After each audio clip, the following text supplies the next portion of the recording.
அனைவர்களுக்கும் என் இனிய வணக்கம். நான் சிவமகாதேவ்.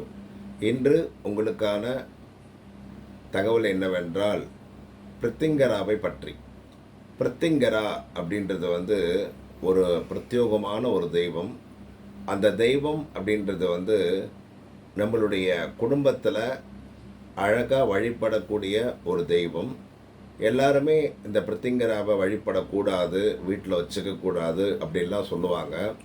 ஆனால் வீட்டில் பிரித்திங்கரா அப்படின்றது நம்மளுடைய எந்த விதமான கஷ்டங்களாக இருந்தாலும் அந்த கஷ்டத்தை பரிபூர்ணமாக நிவர்த்தி பண்ண கொடுக்கக்கூடிய ஒரு வல்லமை அப்படின்றது பிரித்திங்கராக்கு உண்டு.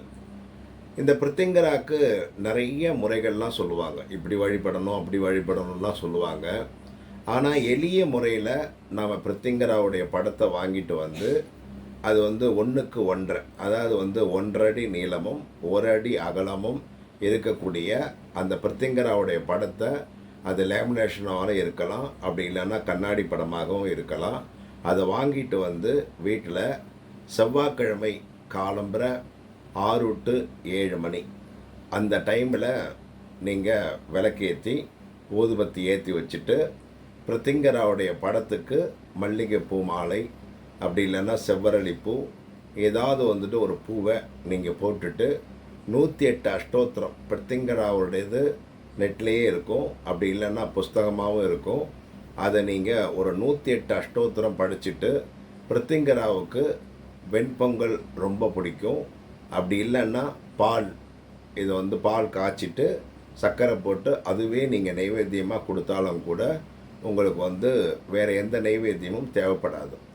அதனால் இந்த பிரித்திங்கராவுடைய வழிபாடு அப்படின்றது உங்களுக்கு கடன் பிரச்சனை இருக்கா, அடுத்தது வீட்டு பிரச்சனை இருக்கா, இட பிரச்சனை இருக்கா, எதிரிகள் பிரச்சனை இருக்கா, அதே மாதிரி கணவன் மனைவிக்குள்ள பிரச்சனை இருக்கா, உங்களுடைய வாஸ்துப்படி வீடு சரியில்லையா, எந்த விதமான பிரச்சனைகள் இருந்தாலும் இந்த பிரித்திங்கரா தேவி அப்படின்ற வழிபாடு உங்கள் வீட்டில் என்னைக்கு ஆரம்பிக்கிறீங்களோ அப்போவே உங்களுடைய வாஸ்து குறைபாடுகள் நீங்கி வீட்டில் செல்வ வளமும் அதிகமாக இருக்கும்.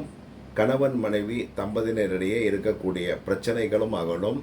தேவையில்லாத கடன்கள் வாங்கக்கூடிய, தேவையில்லாத அனாவசியமான செய்வனைகளால் பாதிக்கப்பட்டிருந்தாலும், கடன்களால் நீங்கள் முழுகப்பட்டிருந்தாலும், கடன் மேலே கடன் வாங்கிட்டே இருந்தாலும் அதை நிறுத்தி உங்களோட வாழ்க்கையில் பணவரவையும் செல்வ வரவையும் கொடுத்து உங்களுக்கு இருக்கக்கூடிய செய்வனை பிரச்சனையும் தீர்த்து, உங்கள் குடும்பத்தில் இருக்கக்கூடிய வாஸ்து பிரச்சனையும் தீர்த்து, உங்களுடைய வீட்டை அழகாக செல்வ செழிப்போடு வச்சுக்கக்கூடிய ஒரு வல்லமை அப்படின்றது நம்ம பிரித்திங்கரா தேவி கிட்டே இருக்குது. அதனால் இந்த பிரித்திங்கரா தேவி யாரும் வீட்டில் வச்சு வழிபடக்கூடாது, அதெல்லாம் துடி தெய்வம், அதெல்லாம் நம்ம வச்சு வழிபடக்கூடாது அப்படின்னு சொன்னோன்னா அதெல்லாம் நீங்கள் நம்ப வேண்டாம். காரணம் என்ன அப்படின்னா, இந்த பிரித்திங்கரா பிரித்திங்கரான்றதும் வாராகின்றதும் நம்ம வீட்டில் வச்சு வழிபடும் போது சகலவிதமான பிரச்சனைகளுக்கும் தீர்வு கொடுக்கக்கூடிய தெய்வமாக இருப்பதால் பக்தர்கள் அனைவரும், இந்த நிகழ்ச்சியை பார்த்து கொண்டிருக்கக்கூடிய அனைவரும் நீங்கள் உடனே பிரித்திங்கரா தேவியை நீங்கள் வழிபடணும் அப்படின்றது தான் என்னுடைய கருத்தாக உங்கள் முன் தெரிவிக்கிறேன். இவ்வளோ நேரம் இந்த நிகழ்ச்சியை பார்த்து கொண்டிருந்த அனைவர்களுக்கும் என் மனதார நன்றி தெரிவித்துக் கொள்கிறேன். நன்றி, வணக்கம்.